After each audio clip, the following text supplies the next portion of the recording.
Hello, नमस्कार प्यारे बच्चों। मैं Vijay Bansal, math lecturer, Jakhal block, district Fatehabad से, हरियाणा एजुकेशन डिपार्टमेंट।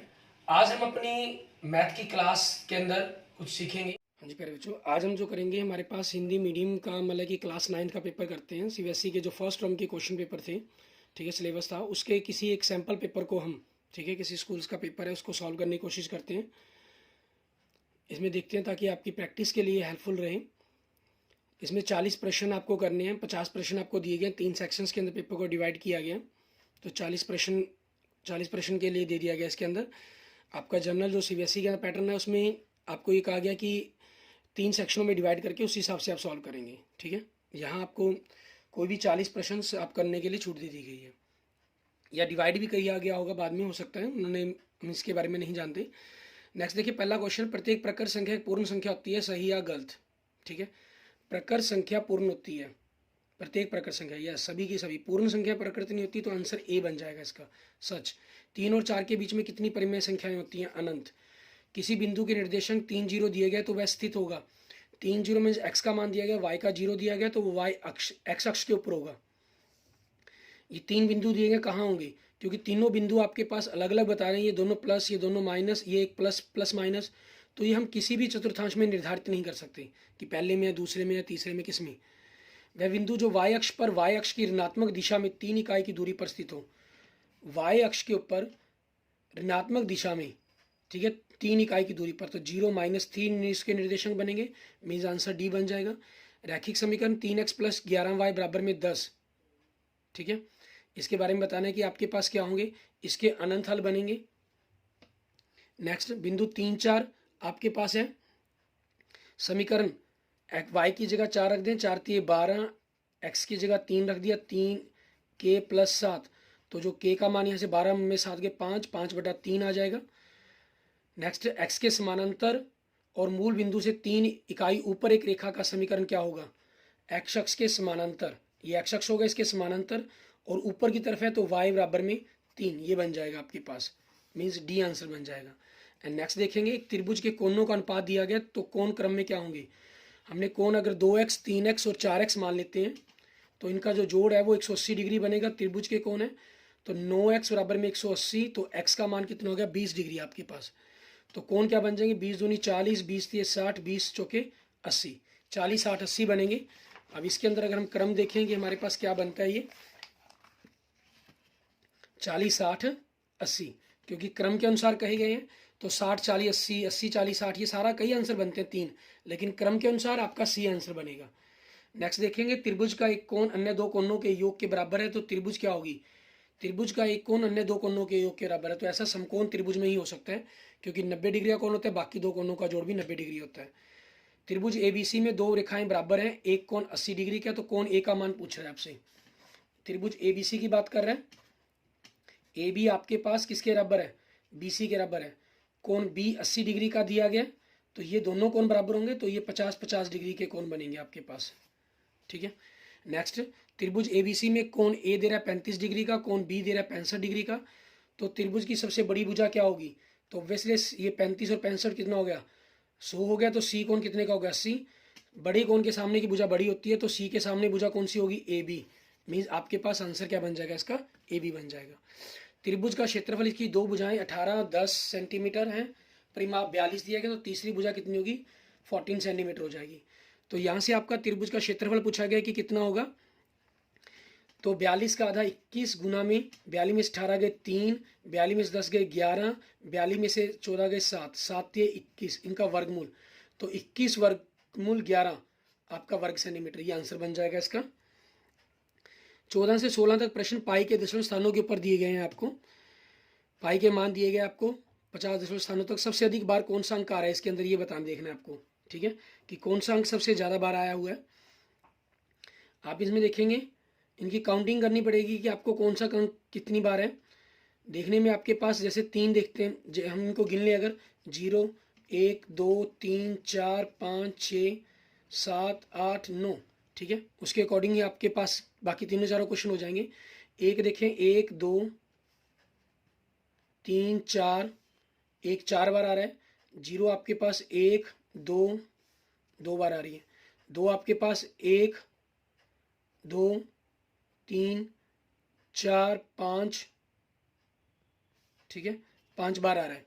इस प्रकार से आप देख रहे हैं कि हम सभी अक्षरों को काउंट करना है आपने। अच्छा, इसमें ख्याल रखेंगे, जैसे मैंने आपको एक छोटी सी मिस्टेक करके भी दिखाई है इसके अंदर, मैंने लास्ट वाले 1 को नहीं काउंट किया था। आप किसी भी एक अक्षर को काउंट नहीं करेंगे तो आपका जो टोटल है वो 50 नहीं बनेगा, ठीक है ना। तो इसलिए ध्यान से करते हुए हमने करना है। जो 1 है वो 5 बार आ रहा है आपके पास, क्योंकि लास्ट में भी आपके पास सेकंड लास्ट डिजिट के अंदर 0 से पहले, ठीक है। इस प्रकार से आपने बाकी 3 डिजिट को 3 को गिनेंगे। 3 जो पहला 3 है इसको नहीं गिनना, में ख्याल रखना, क्योंकि दशम के बाद के अंकों को हम देखेंगे। ये टोटल काउंट करने पर आपके पास 8 बार आ जाएंगे। फिर आप 4 को देखेंगे, वो 4 बार होंगे।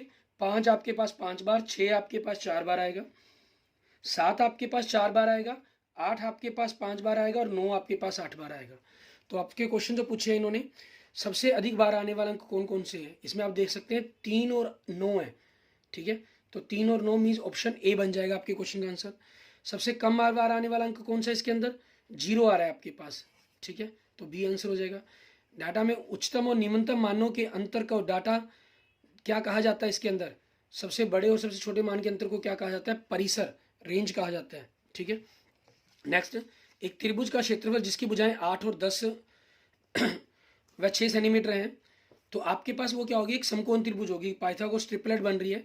तो उसका क्षेत्रफल क्या होगा, आप चाहे हीरोज फार्मूला का यूज करें, चाहे अपना 1/2 धार गुना लंब का फार्मूले का यूज भी कर सकते हैं।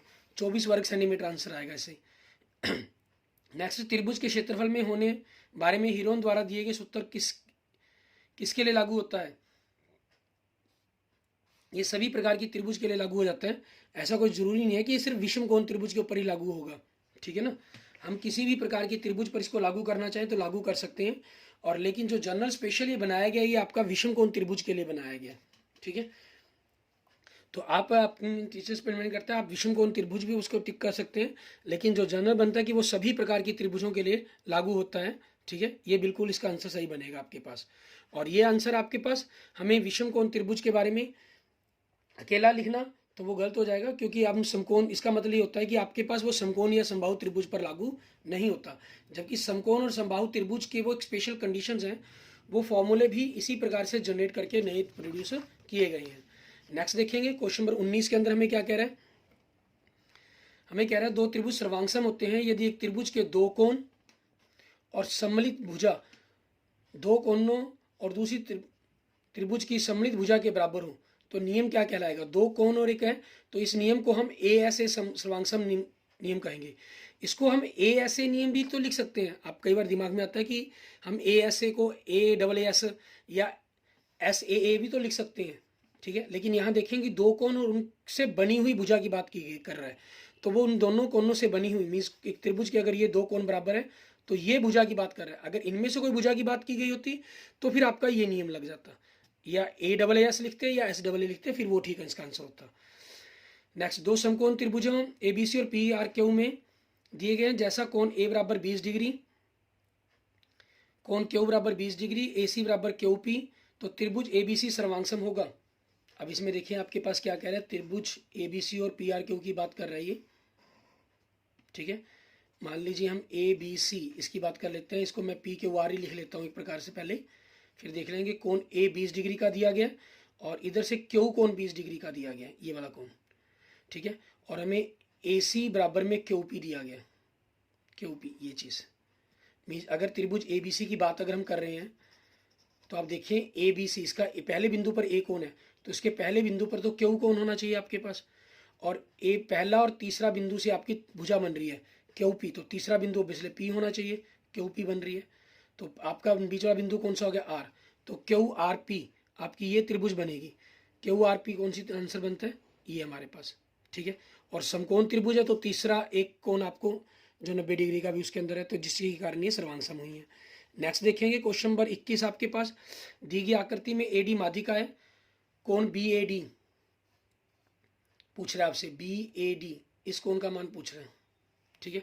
अब इसके अंदर आपके पास देखिए हमें माध्यिका दी गई है, माध्यिका देने के कारण क्या हुआ आपके पास, ये इसको बराबर 2 भागों में बांट रही है BC को, जो AD रेखा है आपके पास, लेकिन बाकी किसी भी कोण के बारे में कुछ नहीं क्लियर कर रही कि कौन सा कोण क्या होगा क्या नहीं होगा।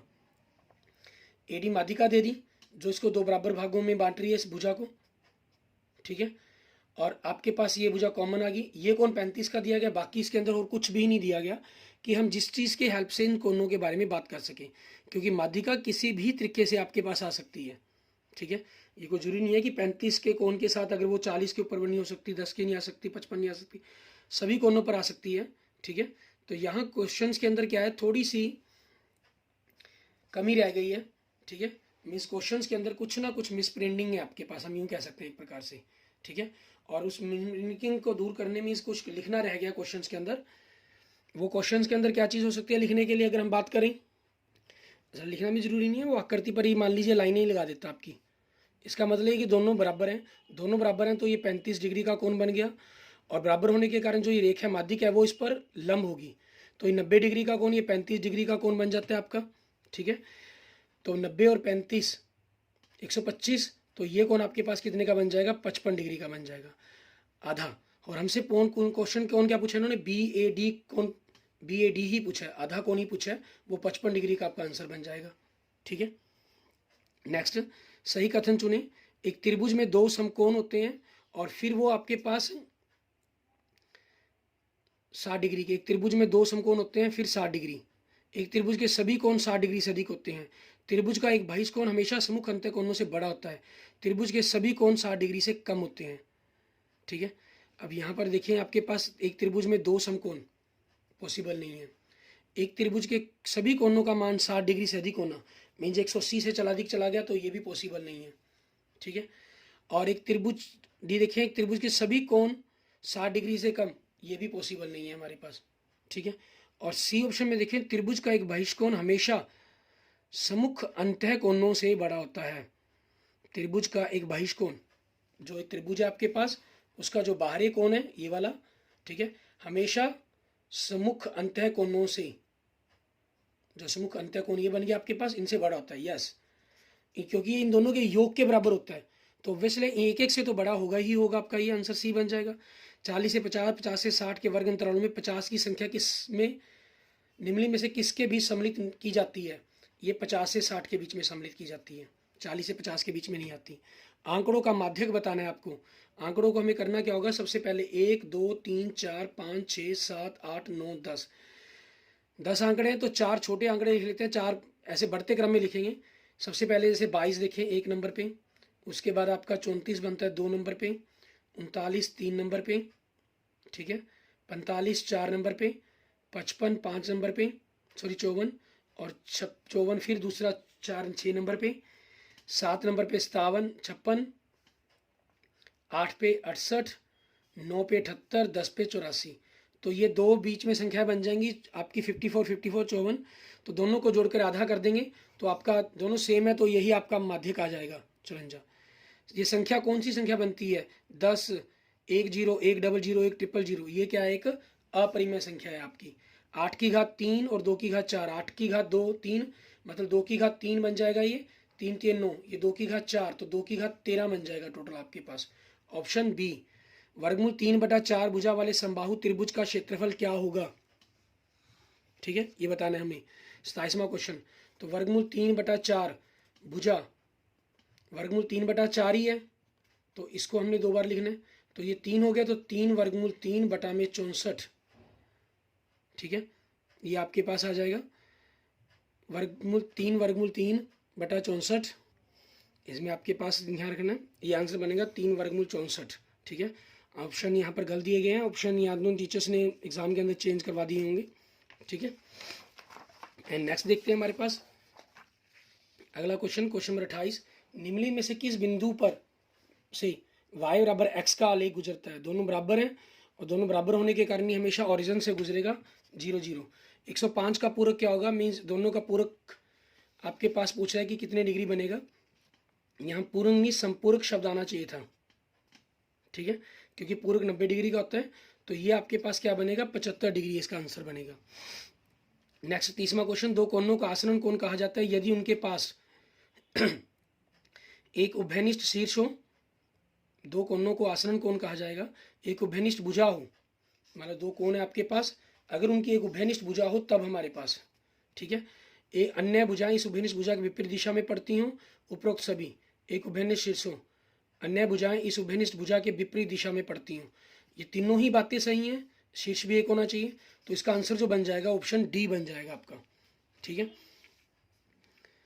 नेक्स्ट देखेंगे 31वां क्वेश्चन। आकृति में ए किस मान के लिए ए ओ बी एक सीधी रेखा है। ठीक है, ए ओ बी आपसे पूछ रहा है कि सीधी रेखा किस मान के लिए बनेगी। मीन्स दोनों का जो जोड़ है वो 180 बनेगा। 3 और 2 5 ए और 25 और 5 30 डिग्री, तो 5 ए प्लस 30 डिग्री बराबर 180। तो 5 ए आपके पास कितना हो गया 150 हो गया, तो ए का मान कितना आ जाएगा 30 डिग्री आ जाएगा। मीन्स ऑप्शन डी आपके क्वेश्चन का आंसर। जो रेखाएं एक ही रेखा के समानांतर होती हैं वे एक दूसरे के समानांतर होती हैं। जो रेखाएं एक रेखा के समानांतर होती हैं वे रेखाएं एक दूसरे के आपस में समानांतर होती हैं। सच, मान लीजिए कोई दो रेखाएं इसके समानांतर हैं तो आपस में भी क्या होंगी, समानांतर होंगी। 6 वर्गमूल 27 को 2 वर्गमूल 3 से करेंगे। 6 को 2 से भाग किया 3, वर्गमूल 27 को वर्गमूल 3 से भाग किया वर्गमूल 9, तो 9 का वर्गमूल 3, 3 3 9, 9 आंसर आ जाएगा आपका। ठीक है, एंड नेक्स्ट देखें चतुर्थ चतुर्थांश में कौन सा बिंदु स्थित होगा। चौथे में वो होगा जिसका x का मान प्लस होगा, y का माइनस, दोनों माइनस गलत, x प्लस वाई माइनस, ये आंसर हो सकता है आपका। बाकी ये दोनों माइनस, ये तीसरे में है, पहला माइनस दूसरा प्लस ये दूसरे में है, और x प्लस 0 आ गया आपके पास, y प्लस का आ गया, ये आपके पास जो मान है ये y अक्ष के ऊपर आ गया, तो बी आंसर बन जाएगा। एक नोटबुक की कीमत कलम की कीमत से दुगनी है, रैखिक समीकरण बतानी है, इसके लिए क्या बनेगी, x बराबर में 2y। दो संख्याओं का माध्य 34 है, 25 संख्याओं का सॉरी, यदि प्रत्येक पद में 5 जोड़ दिया जाए तो नया माध्य क्या होगा हमारे पास, नए माध्य में 5 जुड़ जाएगा, 34 और 5 39 बन जाएगा आंसर। निम्नलिखित का बहुलक बताने की कौन सा अंक इसमें सबसे ज्यादा बार आ रहा है। आप देख सकते हैं 1 2 3 18 सबसे ज्यादा बार आ रहा है, तो 18 आंसर हो जाएगा इसका आपका। नेक्स्ट, भुजा ए वाले समबाहु त्रिभुज का क्षेत्रफल बताएं क्या होगा।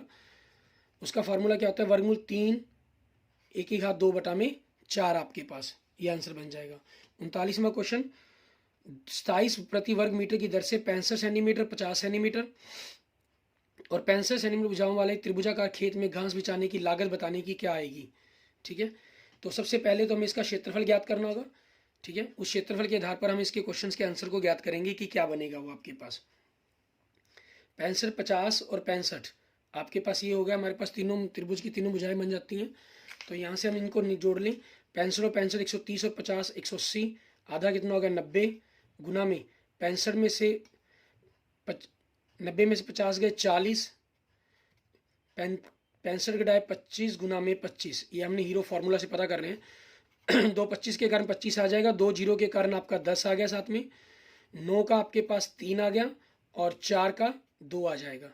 ठीक है, इनकी गुना करें, 25 से 75, 75 दूनी 150, 150 को 10 से गुना किया 1500 आपके पास इसका आंसर आ गया। और हमारा जो खर्चा है वो 27 रुपये प्रति वर्ग मीटर है। ठीक है, प्रति वर्ग मीटर है, तो इसको हम 100 से गुना भी करेंगे, 27 बटा में 100 गुना 100, ये आपके पास बनेगा हमारे पास आंसर के अंदर। सबसे पहले तो क्योंकि आपके पास ये खेत की बात की गई है और खेत कभी सेंटीमीटरों में नहीं हो सकते, आपके पास 65 सेंटीमीटर, तो आपके पास आपके बोर्ड जितनी लंबाई भी नहीं बनेगी। ठीक है, तो ऑब्वियसली ये मीटर में ही होने चाहिए, तो इसलिए इनको हम कैंसिल करते हैं हमारे पास यहाँ से कि 100 नहीं होगा, ये मीटर में ही आना चाहिए था आपके पास। ठीक है, और दूसरा अब इनको हमने गुना करना है, आपका जो क्षेत्रफल है वो आपके पास 1500 बन रहा है। ठीक है, अब उसके अकॉर्डिंग हमें देखना है कि आपके पास क्या हमारा आंसर बनेगा। 1500 मीन्स डबल जीरो तो आपके पास हो जाएगी, 27 को हमने 15 से गुना किया, 27 पंजे 135, आंसर 13, 27 एकम 27, 27 और 13 40, 40,500। ठीक है, ये आपके पास आपके क्वेश्चंस का आंसर बन जाएगा। और ऑब्वियसली यहाँ पर आपके पास ये लगभग 40,000 के आसपास आंसर होने चाहिए थे। ठीक है, तो 40,500 के अनुसार आपके पास ये आंसर क्या आना चाहिए, डी आंसर बन जाएगा 40,500। ठीक है, लिखने में मिस्टेक हुई है कुछ। जब दो रेखाएं एक ही बिंदु ओ पर प्रतिच्छेद देती हैं तो डैश कोण बराबर होते हैं। ठीक है, शीर्षाभिमुख कोण आपके बराबर होते हैं। क्या हम 0 को P बटा Q के रूप में लिख सकते हैं, आपके पास 41वें क्वेश्चन में पूछ रहा है। ठीक है, हाँ नहीं, समझाया नहीं जा सकता, हाँ, कोई भी नहीं, हाँ जी लिख सकते हैं, 0/1 0/2 कुछ भी। किन्हीं दो संख्याओं के बीच में होती हैं, कितनी संख्याएं होती हैं दो संख्याओं के बीच में, अनंत परिमेय संख्याएं होती हैं इसके बीच में। ठीक है, इन्होंने परिमेय अपरिमेय के बारे में ऊपर कुछ नहीं कहा था, तो अपरिमेय भी हो सकता था आंसर इसके अंदर। प्रेक्षणों के योग और प्रेक्षणों की कुल संख्या के अनुपात को क्या कहा जाता है, माध्य। योग को हम संख्या से भाग करते हैं वो माध्य कहलाता है। किसी उद्देश्य के लिए एकत्रित की गई जानकारी के संग्रह को क्या कहा जाता है? आंकड़े। आंकड़ों का माध्य क्या होगा? हम इनको जोड़ लेते हैं। 2 और 3 5, 5 4 9, 9 5 14 और 1 15, 15 और 3 18, 18 और 3 21, 21 4 25, 25 3 28, 28 को 10 से भाग करेंगे। 1 2 3 4 6 7 8 9 10, 2.8 आपके पास आंसर आ जाएगा 28/10। ठीक है, माध्य आ जाएगा इस फॉर्मूले का यूज़ करते हुए 43 में जो हमने बात की है। 46वां क्वेश्चन, एक त्रिभुज की भुजाएं दी गई 122, 22, 120। त्रिभुज का क्षेत्रफल पूछा गया है, तो त्रिभुज का क्षेत्रफल ज्ञात करेंगे आप। तीनों को जोड़ देंगे। 264 का आधा 132 बन जाएगा। 122 घटाए 10, 22 घटाए 110 और 120 घटाए तो 12, 132, क्योंकि 11 12 132 हो जाएगा। 2 10 के कारण 10, 1320 वर्ग मीटर आपके पास आपके क्वेश्चन का आंसर आ जाएगा। एंड नेक्स्ट देखेंगे आपका 47वां क्वेश्चन। दो समानांतर रेखाएं प्रतिच्छेद करती हैं कितने बिंदुओं पर? 0 बिंदुओं पर। एक सीधा कोण किसके बराबर होता है? आपके पास एक सीधा कोण 180 डिग्री के बराबर होता है आपके पास। यदि ए बी सी एक समबाहु त्रिभुज है तो प्रत्येक कोण बराबर होगा। यदि ए बी सी, तो प्रत्येक कोण कितने डिग्री का होगा? 60 डिग्री का। के का मान x बराबर 1, y बराबर 2 दिया गया है। x की जगह 1 रखा, 2, y की जगह आपने 2 रखा, 3 दूनी 6, तो k कितना हो जाएगा आपका? 8। ठीक है, ये आपके क्वेश्चन का आंसर बन जाएगा। ओके यार, thank you friends, thank you students. अगर आपको मेरी वीडियो अच्छी लगी तो इसको लाइक करें, अपने दोस्तों मित्रों के साथ जरूर शेयर करें। और अगर आपने अभी तक मेरा यूट्यूब चैनल विजय जाखल बंसल मैथ को नहीं सब्सक्राइब किया तो please subscribe my YouTube channel Vijay Jakhal Bansal math. Okay, thank you friends, thank you students.